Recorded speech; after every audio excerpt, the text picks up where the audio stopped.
Hey, yo, what's up, guys? Pasay Baller here. We are now on this fourth game or fourth prediction for this December 10th, 2021 NBA game day. I apologize if it's kind of late. It's been a very busy day, very busy week at that. All right, let's just get this started. This is the game between New York Knicks with a record of 12 wins and 13 losses, going up against Toronto Raptors with a record of 11 and 14. They are the home team. This will happen 7:30 p.m. Eastern Time, so that will be 8:30 a.m. here in Manila. And I'm just inviting everyone who have not subscribed yet to our YouTube account or YouTube channel. Please click on the subscribe button below. At the same time, click on the bell logo. That way, automatically, you guys will be receiving notifications whenever new videos are uploaded. All right, let's get to the Eastern Conference standings. Um, uh, let's take. Where's Toronto here? Hold on. All right, there you go. Actually, they're right behind each other. New York Knicks is actually at number 11 in the Eastern Conference with 12 and 13. For their past 10 games, they have only won 4 games.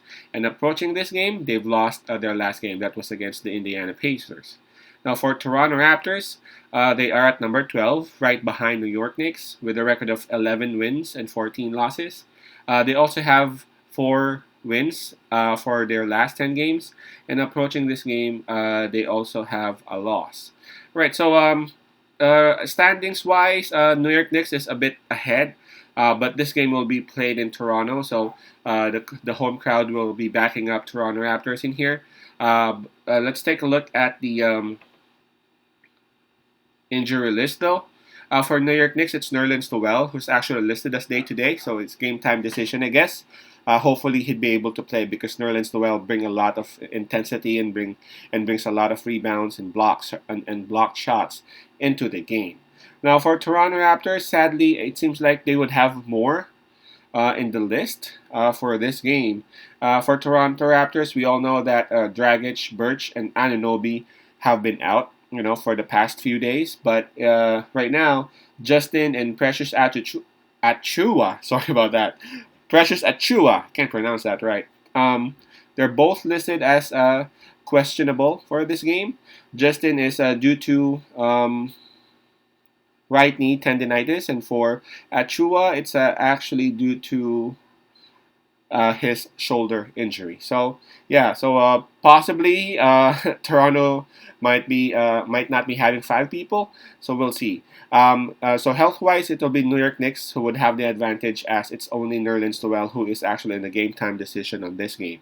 Also, if you take a look at it, New York Knicks is slightly regaining form. It's just that their last loss, they were on a back-to-back nights on that, and then on the second night that was against the San Antonio Spurs, they traveled to San Antonio. So that was a man. If you've been traveling around the world, you know how it is. And then you would play, man, heavy legs indeed. So their loss was kind of understandable. But that was just too much, I guess. San Antonio Spurs also played well on that game. So on this one, Toronto Raptors versus New York Knicks, I was actually surprised when I checked on the spread because it seems like Toronto Raptors is still being favored. Let's take a look. Yeah, Toronto Raptors is getting the minus. Toronto Raptors -1. That is despite of the fact that New York Knicks got the better standings, and New York Knicks got more players, as compared to Toronto Raptors. I'm not feeling okay with that, with the -1 with Toronto Raptors. Again, possibly they would be having 5 people out, 5 players out, and New York Knicks. I'm gonna side with New York Knicks, especially coming off that loss. And again, New York Knicks is actually better off the road. So, yep, I'm picking New York Knicks on this +1. I'm expecting a bounce back game from the New York Knicks starters, Randall and Barrett, and of course, I'm also expecting some help from Derrick Rose and Obi Toppin off the bench. Peace out, pass the love, and God bless.